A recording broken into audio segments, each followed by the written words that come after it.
YTN 라디오 생생경제 배움이 일자리다 한국폴리텍대학과 함께하는 시간인데요. 지난달 러시아 카잔에서 제45회 국제기능 올림픽 대회가 있었습니다.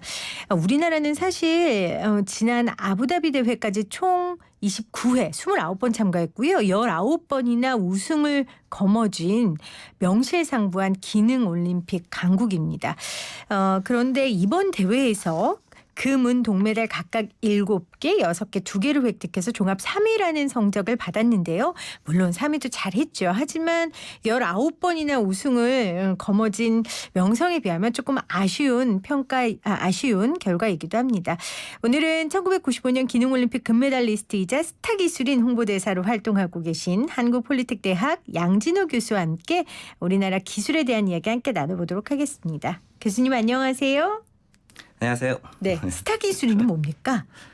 스타 기술인이 숙련 기술인들의 네. 그 처우나 뭐 이런 부분들에 대해서 많은 관심과 그 흥미를 좀 얻을 수 있게끔 홍보하는 홍보대사. 한 자리라고 생각합니다. 그러니까 기술인이 얼마나 자랑스러운 명칭인지 또 기술인이 사회적으로 어떤 의미를 갖고 있는지를 홍보하는 분들을 네네. 아마 스타 기술인이라고 이야기하는 것 같습니다.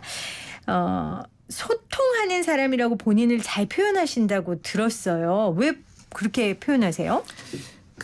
보통 제가 저를 소개할 때는 뭐 노력과 열정이라는 단어를 좀 많이 쓰는데요. 네. 오늘은 그 YTN 청취자분들과 함께 소통하고 싶어서 이런 표현을 한번 해봤습니다. 네, 사실 노력과 열정을 보여주기에는 라디오가 조금 그 한계가 있으니까요. 소통은 보여주실 수 있습니다.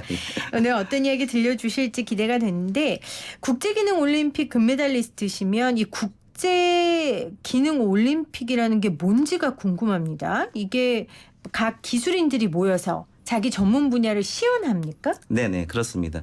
그 전 세계에 이제 각각의 그 자기가 주 종목으로 하고 종목을 정하고 네. 그 종목을 어떤 종목에 대한 기량을 나라에서 우리 뭐 체육 스포츠처럼 똑같은 그렇게 거군요. 운영한다고 생각하시면 됩니다. 그럼 교수님은 언제 금메달 따신 거예요?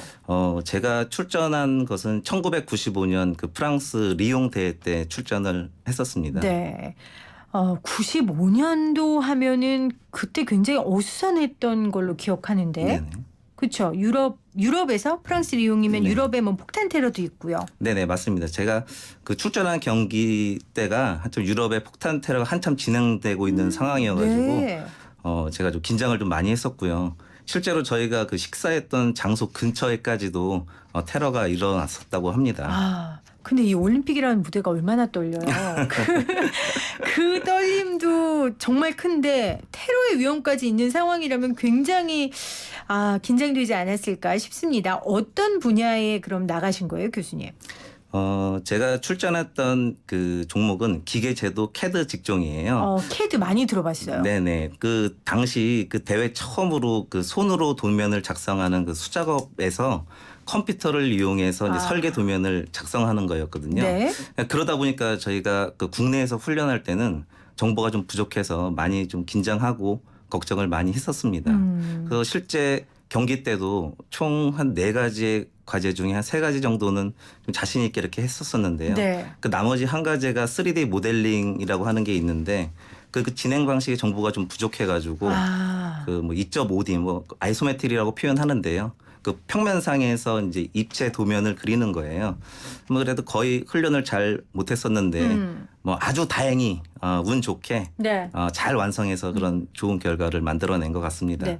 너무 전문 분야라서 사실 제가 못 알아듣지만 그냥 제 짧은 지식으로라도 95년도에 3D 하면 되게 낯설었을 것 같아요. 네네. 그 3D가 그 3D 맞습니까? 제가 생각하는 이렇게 입체 네네, 3차원, 네, 3차원 도형, 쪽이. 3차원 도형을 그리는 것을 네. 이제 3D라고 표현합니다. 그런 열악한 환경 가운데 금메달을 따셨어요. 굉장히 기쁘셨을 텐데 어땠어요? 그때 그 감격 지금도 떠오르세요? 그때 생각하면 사실 지금도 떨림이 다가오는 것 같네요. 네. 그때 그 떨림 그 평생 네네. 못 잊을 거예요. 그렇죠? 자, 그러면은 그때는 금메달리스트로서 떨리셨는데 이번에 이제 기능 올림픽에 선수들이 후배들이 학생들이 나간 거잖아요. 그 친구들 바라볼 때 그 떨림은 어떠셨어요? 사실은 뭐 여러 가지가 있겠는데 뭐 그 친구들 역시 굉장히 떨림도 작용하고 긴장도 많이 됐을 그럼요. 거잖아요. 그래서 막 그 먼저 그 선수들하고 그 관련된 지도위원들 많이 고생했을 것 같아요. 네. 예. 저는 보면 제가 뭐 예를 들면 예전에 무대에 서고 이럴 때 진행하려고 저희 부모님이 저보다 더 떠는 거예요. 근데 제가 보니까 우리 아기들이 어린이집 무대에서도 제가 생방송할 때보다 제가 더 떨더라고요. 그런 마음이 아니셨을까 싶어요. 내가 하는 것보다 우리 후배들이 무대에 서고 기술을 펼치는 그 장에 있다는 게 굉장히 떨리셨을 것 같은데 그런데 이제 이번에 3위가 됐어요. 네네. 제가 보기엔 3위도 잘한 것 같은데 이게 좀 아쉬운 성적이라면서요. 네, 그렇죠. 그게 사실 그 아까 오프닝에서 잠깐 말씀하신 대로 네. 그 뭐 개최국의 뭐 강한 견제나 뭐 참가국의 실력이 기술의 발전에 따라 좀 상향 평준화된 것도 있어요. 근데 하지만 그간의 그 우수한 성적이 그냥 유지되는 것은 아니었거든요. 그 다른 경쟁국에서는 단연에 걸쳐 뭐 계획과 투자를 활발하게 하여 뭐 인재 네. 육성과 뭐 기술 개발에 매진을 해온 반면 우리는 다소 안주한 부분이 있었다고 봅니다. 사실 우리나라 사람들이 손재주가 좋다고 하잖아요. 그래서 핸드볼도 잘한다고 그러고 뭐 그래서 기술 이렇게 손으로 만지고 하는 기술 대회에 나가면 굉장히 우수하다라고 얘기하는데 맞나요? 이 말이?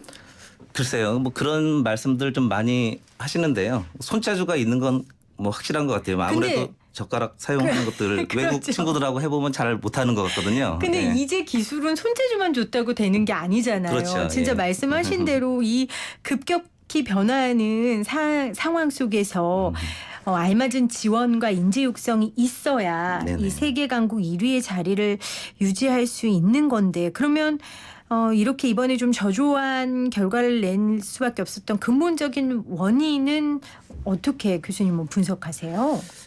이게 그 기능 인력의 양성과 사회 진출에 대한 여러 방면의 그 대안을 세우고 시행의 기술인으로서 성장하는데 저변 확대가 최우선 되어야 한다고 봅니다. 결국 사람을 네, 성장시켜야 되는 그렇죠. 건데요. 그러니까 이런 부분이 좀 부족하다 보니까 그렇죠. 사회적 관심과 그다음에 흥미 유발도 어렵고 인재 선발과 양성의 어려움도 함께 겪고 있는 것 같아요. 그래서 우수한 인재가 후배 기술인을 잘 육성하는 선순환 과정을 네. 좀 사회에 정착시켜서 기술인 우대 정책이 좀 최선결 과제로 해야 된다고 생각을 하고요.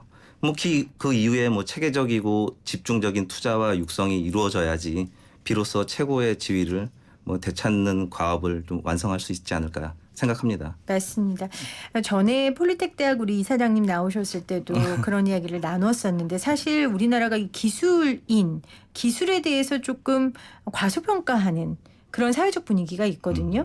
근데 이제 요즘 시대엔 조금 더 변한 것 같아요. 기술의 중요성 그리고 기술이 결국은 여러 산업 발전의 기본이라는 그런 생각들을 하게 된 것 같고 그래서 이제 YTN 라디오와 폴리텍 대학이 이렇게 함께 이런 코너도 나아가고 있는 것 같은데 어떠세요? 교수님은 기술인에 대한 우리 사회의 시선 이런 게 조금 나아졌다고 생각하십니까? 글쎄요. 그 거꾸로 좀 예전에는 좀 그런 부분이 좀 괜찮았던 것 같아요. 오히려. 예, 거꾸로. 네. 예. 근데 현재 우리 그 대한민국에서는 오히려 좀 많이 퇴보하여 좀 학생들의 진로 선택 시에 기술인으로서의 선택은 후순위로 많이 밀려 있다고 생각을 네. 합니다. 그 학생뿐만 아니라 그 지도교사와 학부모까지도요.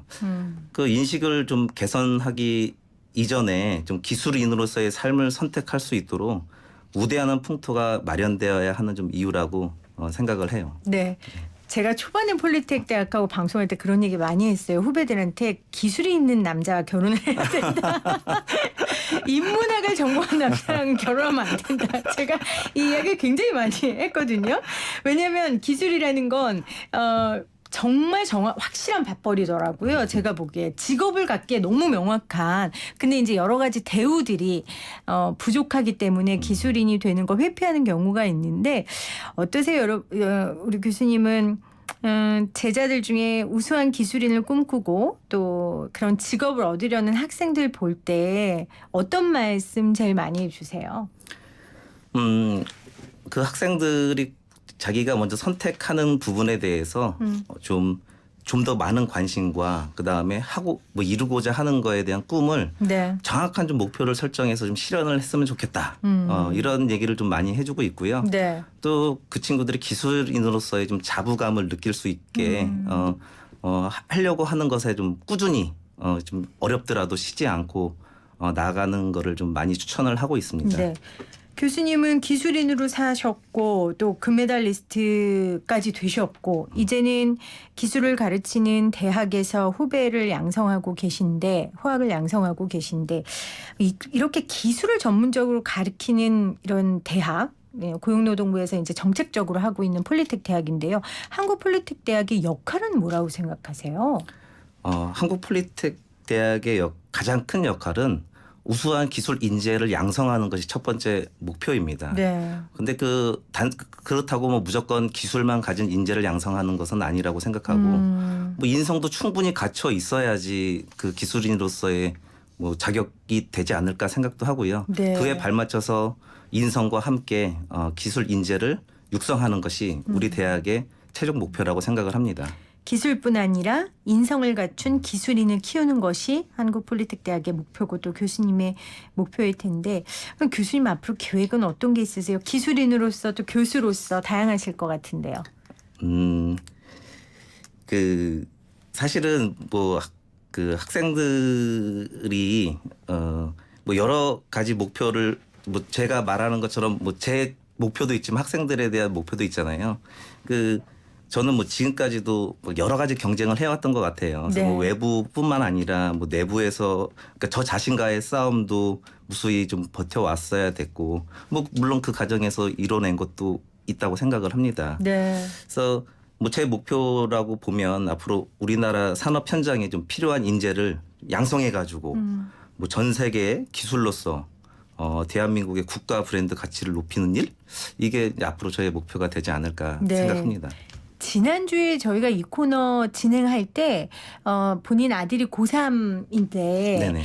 이런 기술인에 대한 꿈을 갖고 있어서 그때 강서 캠퍼스였던 것 같아요. 네네. 거기에 문의하신 아버님 문자가 있었거든요. 네. 이 방송 들으시는 우리 자녀들의 진로를 고민하는 부모님들에게 이 기술인의 매력 또 기술인의 뭐 전망 뭐 이런 이야기 한 말씀 해주시면 굉장히 도움이 많이 될 것 같아요. 이제 또 수능도 얼마 남지 않았고요. 글쎄 기술인이라고 하면 저는 그 인플루언서가 좀 되었으면 좋겠습니다. 인플루언서가 예, 되었으면 좀 좋겠다. 유튜브에 많이 떠들고 있는 얘기이기도 하지만요. 즉 내가 가진 기술을 좀 통해서 다른 사람의 삶을 조금이나마 좀 편하게 바꿔줄 수 있다는 것이 많이 있거든요. 네. 뭐 아주 간단한 예로 들면 뭐 전기 공사를 하는데 뭐 전기가 나갔어요. 그럼 집에서 뭐 쉽게 손쉽게 해줄 수 있는 뭐 여러 가지가 많잖아요. 네. 또 그걸 통해서 어려운 환경에 겹쳐 있는 분들에 대한 도움도 드릴 수 있고 뭐 한참 유행했던 뭐 집짓기 운동 뭐 이런 등등의 예들이 있을 수 있겠죠. 그래서 그런 쪽으로 그런 행복감도 느낄 수 있고 또 진로도 선택을 하게 되면 아무래도 자기가 좀 적성과 좀 성향에도 맞고 뭐 그런 거를 좀 꾸준히 쌓아 올리면 또 안정적인 생활도 할 수 있다고 생각을 합니다. 네. 그러니까 눈에 보이는 기술로 작은 행복도 누릴 수 있고 안정적인 생활도 할 수 있는 네네. 그러니까 기술인이 조금 더 대우받는 그런 대한민국이 됐으면 좋겠고 또 그 역할들을 우리 양진호 교수 같은 스타 기술인이 이렇게 앞당기고 계시는 것 같습니다. 오늘 기술 강국의 힘 인재에서 나온다. 한국폴리텍대학 익산 캠퍼스의 양진호 교수와 함께했습니다. 교수님 고맙습니다. 네, 감사합니다. 크리네어